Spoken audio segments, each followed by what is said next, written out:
है, ठीक। And P Q R S R the mid point, ठीक। और जो पी क्यू आर एस है ये मिड पॉइंट है किसी साइड के, साइड भी दिया है A B B C C D and D A, ठीक। ये मतलब ए बी का मिड पॉइंट पी है, वैसे बी सी का क्यू, सी डी का आर, डी ए का एस है, ठीक, respectively. So that the quadrilateral P Q R S, हमको शो करना है कि जो इसके अंदर का जो मिड पॉइंट है ना, इसको हम मान लीजिए हम ज्वाइन कर दें तो ये क्या बनेगा, एक प्रकार का क्वाड्रिलेटरल बनेगा। तो ये जो क्वाड्रिलेटरल है पी क्यू आर एस जो है ये एक प्रकार का रोम्बस है, ठीक। ये हमको शो करना है, पहले क्वाड्रिलेटरल हो जाएगा उसके बाद हमको रोम्बस शो करना है। तो ये शो करते हैं, तो गिवन डाटा लिखेंगे। गिवन में आप अपने हिसाब से लिख लीजिए, क्या लिखिएगा कि P is a mid point of A B, Q is mid point of B C, R is mid point of C D and S is mid point D A. ये आप गिवन में लिख लीजिएगा, लिखना हो तो, वरना मत लिखिएगा। चलिए, जो प्रूव करना है, टू प्रूव में हमको क्या करना है कि P Q R S is rhombus, ठीक। हमको ये प्रूव करना है, हमको पी क्यू आर एस को मतलब इसको हमको रोम्बस प्रूव करना है। आइए प्रूव करते हैं, ठीक। चलिए प्रूफ, ठीक। आपको मिड पॉइंट थ्योरम आता होगा आशा करता हूँ, क्योंकि 2 क्वेश्चन अब तक हम लगा चुके हैं जिसमें एकदम सेम फिगर बेस्ड क्वेश्चन है, ठीक। तो आइए मैं जैसे जैसे किया था बाकी क्वेश्चन में वैसे करूंगा। देखिए अब हम मिड पॉइंट थ्योरम लगाएंगे A B C D triangle में ना, sorry A B C triangle में। इन ट्रायंगल देखा जाए, इन ट्रायंगल ए बी सी, ठीक। इस ए बी सी अगर ट्रायंगल में अगर हम मिड पॉइंट थ्योरम लगाएं तो क्या होगा, ठीक। होगा क्या कि देखिए इसमें जो हमारा पी पॉइंट है वो ए बी पर मिड पॉइंट है और क्यू क्या है, कहाँ है, बी सी पर, ठीक। तो अगर ऐसा कंडीशन आता है तो जो हमारा पी क्यू होता है ना, ये वाला पी क्यू साइड, वो पहले पैरेलल होता है देन हाफ हो जाता है, ठीक। तो जैसे हम यहाँ पास अगर देखा जाए ट्रायंगल ए बी सी में जो हमारा पी क्यू होगा, पी क्यू ये वाला पी क्यू जो साइड होगा, ठीक, वो पैरेलल होगा किसके, ए सी के, एंड वही पी क्यू 1/2 हो जाएगा किसके, इस तीसरी साइड यानी ए सी के, ठीक। मिड कैसे, बाई मिड पॉइंट थ्योरम, ठीक। मिड पॉइंट थ्योरम में क्या है, 8.9 थ्योरम और 8.10 थ्योरम अगर आप पढ़ लिए तो समझ लीजिए कि मिड पॉइंट थ्योरम क्लियर हो गया, ठीक। ये हमारा मिड पॉइंट थ्योरम से हो गया, ठीक। चलिए सिमिलरली ये हमारा इक्वेशन फर्स्ट हो गया, ठीक। और उसे देखा जाए सिमिलरली करके तो इन ट्रायंगल, अब ट्रायंगल ए डी सी में देख रहे हैं ना, ट्रायंगल ए डी सी में अगर मिड पॉइंट थ्योरम लगाएं तो ये वाला जो साइड है देखा जाए ट्रायंगल ए डी सी में, ठीक। तो जो हमारा साइड एस क्या है, डी ए पर मिड पॉइंट है और आर कहाँ पास है, मिड पॉइंट सी डी पर है, ठीक। तो जो ये साइड बनेगा इन दोनों से ज्वाइन होगा, दोनों मिड पॉइंट से ज्वाइन होगा तो ये पैरेलल होगा, जैसे इक्वेशन फर्स्ट बनाया है, ठीक। पहले में पैरेलल होगा एस आर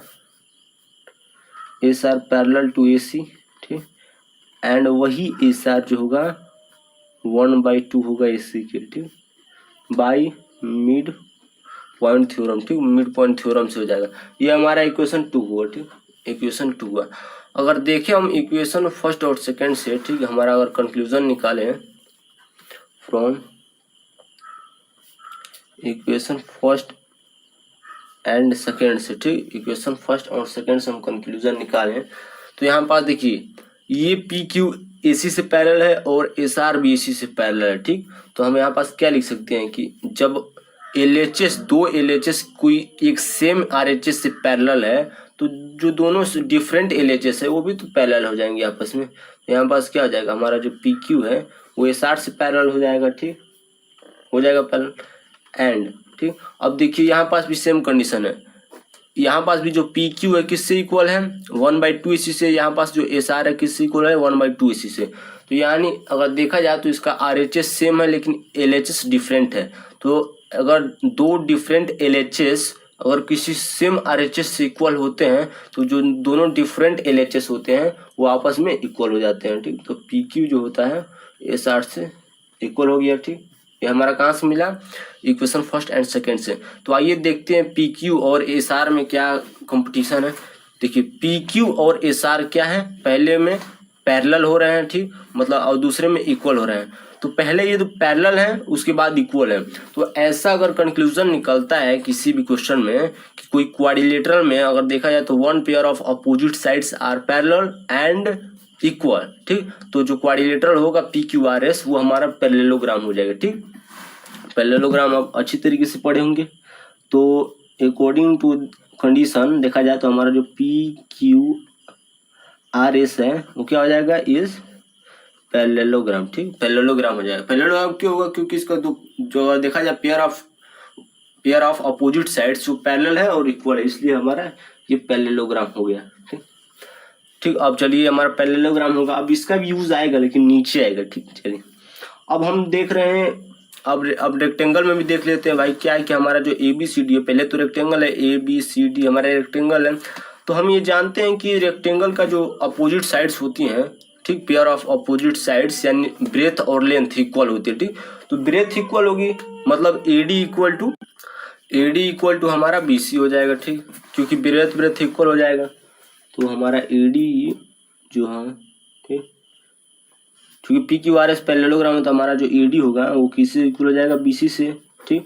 क्यों इक्वल हो जाएगा, सिंस ABCD इज रेक्टेंगल, ठीक। रेक्टेंगल है, शॉर्ट फॉर्म लिख दिया मैं हमारा रेक्टेंगल में जो साइड AD होगा वो BC से इक्वल हो जाएगा क्योंकि दोनों ब्रेथ हैं, ठीक। चलिए ये हमारा ब्रेथ हुआ। अगर हम इन दोनों ब्रेथ को अगर दोनों ब्रेथ को 1/2 करें, अगर हाफ करें, ठीक, तो क्या आएगा। मान लीजिए AD को हाफ करें हम तो एक ये साइड आएगा और ये एक साइड आएगा, दो साइड आएगा और दोनों इक्वल होगा, ठीक। मतलब हम हाफ करेंगे तो क्या लिख सकते हैं, AS भी लिख सकते हैं, ठीक, और हम DS भी लिख सकते हैं, इसमें कोई दिक्कत नहीं है। हम AS भी लिख लीजिए, सॉरी यहाँ पास SD है, ठीक है ना, SD भी लिख दीजिए या AS लिख दीजिए, कोई दिक्कत नहीं। वैसे यहाँ पास BQ भी लिख सकते हैं, जब हाफ करेंगे इस BC को जब हाफ करेंगे तो एक तरफ आप BQ भी लिख सकते हैं, ठीक, BQ भी लिख सकते हैं और एक तरफ आप QC भी लिख सकते हैं, ठीक, ऐसे आप लिख सकते हैं। तो हम क्या कर रहे हैं, AD और BC को हाफ कर रहे हैं, ठीक। अगर हम 1/2 AD करें, क्योंकि हम देखिए कोई भी दो इक्वेशन में सेम प्रोसेस हो सकता है। देखिए सेम प्रोसेस में क्या हो सकता है, पहले तो ऐड कर सकते हैं, सब्सट्रैक्ट कर सकते हैं, मल्टीप्लाई और डिवाइड, ये चारों प्रोसेस RHS और LHS साइड में अगर कर रहे हैं एकदम एक ही चीज से, यानी एक ही वेरिएबल या एक ही नंबर से, तो आपको क्वेश्चन रॉन्ग नहीं होगा। तो हम 1/2 से डिवाइड कर रहे हैं ना, 1/2 AD कर रहे हैं इक्वल टू 1/2 AD BC यहाँ पास हो गया, ठीक। 1/2 दोनों में अगर मल्टीप्लाई करें तो 1/2 AD क्या हो जाएगा हमारा, या तो ये हो जाएगा या तो ये हो जाएगा, दोनों में इसको ये लेंगे। तो हम नीचे वाला ले रहे हैं ना, हम नीचे वाला, तो हमें AS इक्वल टू BQ लिख सकते हैं, ठीक। यहाँ पास हम यहाँ क्या लिखेंगे, AS इक्वल टू BQ। चलिए हमारा BQ हो गया, ठीक, हमारा AS जो है वो BQ से इक्वल हो गया। अब हम नेक्स्ट और बढ़ते हैं नेक्स्ट स्टेप की ओर, ठीक। नेक्स्ट स्टेप में हम देखेंगे दो ट्रायंगल को, PAS ये वाला ट्रायंगल, ठीक, PAS और PBQ, ठीक। मतलब दोनों ट्रायंगल के देखा जाए तो मैं इसको एक बार और कलर कर देता हूँ, ये ट्रायंगल और ये ट्रायंगल, ठीक। पहले PAS और PQB दोनों ट्रायंगल में अगर देखें हम, यहाँ पास ट्रायंगल मेंशन कर देते हैं, in triangle PAS and triangle PBQ है ना, PBQ, ठीक, दोनों और देखा जाए ट्रायंगल PBQ है, ठीक। मतलब सीधे ये ट्रायंगल और ये ट्रायंगल में अगर देखें हम, ठीक, तो जो हमारा AS साइड है, ध्यान दीजिएगा, ये जो अगर हमें देखा जाए परपेंडिकुलर, दोनों ट्रायंगल का परपेंडिकुलर AS और BQ इक्वल है, ठीक। कैसे इक्वल, हमने एबव प्रूव कर चुका है, मतलब हमने कर दिया है AS इक्वल टू BQ, हमने रीजन में प्रूव्ड, ठीक, प्रूव्ड हमने कर दिया है, ठीक। उसके बाद नेक्स्ट में हमारा देखिए जो हमारा एंगल A होगा और एंगल B वो 90 डिग्री होगा। क्यों 90 डिग्री होगा, क्योंकि ये रेक्टेंगल है, रेक्टेंगल का जो चारों एंगल्स होता है वो 90 डिग्री होता है, ठीक।